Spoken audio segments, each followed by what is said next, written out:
안녕하세요. 다니로드입니다. 오늘은 베네수엘라의 충격적인 현재 상황에 대하여 이야기해 보겠습니다. 베네수엘라는 세계 최대 석유 매장량을 가진 나라로 석유 산업이 국가 수출의 96%, 정부 수입의 60%를 차지합니다. 하지만 2014년 국제 유가가 급락하고 석유 관련 시설에 대한 투자 부족 등으로 원유 생산 능력이 크게 떨어짐으로 인해 베네수엘라의 경제는 큰 타격을 입습니다. 지난해 베네수엘라의 재정 적자 규모는 GDP의 37%에 달하며 올해 약 80억 달러의 부채를 갚아야 하는 상황입니다. 그러나 마두로 정부는 이러한 상황에서도 전 차베스 정권의 정책인 빈민층에 대한 저가주택 공급과 무상의료에 대한 정책을 그대로 이어갔고, 이로 인해 재정 지출과 부채를 감당할 수 없게 됩니다. 그리고 이를 수습하기 위해 중앙은행을 통해 돈을 찍어내기 시작합니다.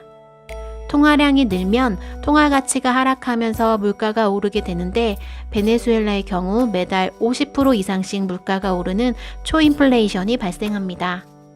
베네수엘라 국회가 발표한 2018년 물가 상승률은 169만 8,488%에 달합니다. IMF는 올해 베네수엘라의 물가 상승률이 1000만 %까지 치솟을 것으로 전망했습니다. 하루가 다르게 물가가 급속도로 오르니 상품의 가격은 의미가 없고 월급은 생활의 기반이 되지 못했습니다. 이것을 해결하고자 베네수엘라 정부는 지난해 8월 최저임금을 3000% 인상하였고, 올해 1월에는 300%를 연이어 올렸지만 폭등하는 물가를 따라잡기에는 역부족이었습니다. 이러한 상황에서 베네수엘라인들은 생계활동을 포기하고 정부 구호 물품에 의존하거나 밀수나 도둑질로 돈을 벌고 있습니다. 생활하는 데 절대적으로 필요한 전력 공급의 경우 거의 한 달째 제대로 이루어지지 않고 있습니다. 이로 인해 밥이 되면 도시가 사라지고 망해버린 마트에는 물건이 없습니다. 병원은 의료 폐기물 처리를 못하여 방치해두고 있으며 기본적인 의료 물품도 없어 수술을 받아야 하는 환자가 직접 의료용 장갑이나 바늘 등을 구해야 하는 상황입니다. 이러한 최악의 상황에도 마두로 대통령은 본인에게 잘못이 없다며 야당 인사들을 탄압하였고 부정선거로 대통령에 재선하게 됩니다. 성난 국민들은 마두로 대통령에 대한 퇴진 시위를 하였고, 이로 인해 170명이 체포되었으며 26명이 사망하였습니다.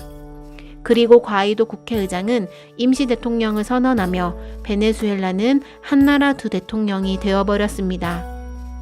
현재 러시아, 중국, 쿠바, 시리아 등은 마두로를 지지하고 있으며 미국, 영국, 캐나다, 브라질 등은 반정부 세력을 이끌고 있는 과이도 의장을 지지하고 있습니다. 미국은 베네수엘라를 지원하기 위해 마두로 대통령이 퇴진해야 한다는 단서를 달고 최대 4억 달러의 원조금을 푸는 절차에 돌입한 반면, 마두로 정권을 지지하는 러시아는 최근 베네수엘라에 군병력을 파견하면서 미국과 러시아 간 힘겨루기가 본격화되고 있는 상황입니다. 이렇게 극심한 정치적, 경제적 혼란 속에서 베네수엘라인들은 힘든 나날들을 보내고 있습니다. 시청해 주셔서 감사합니다. 좋은 하루 되세요. 다니로드였습니다.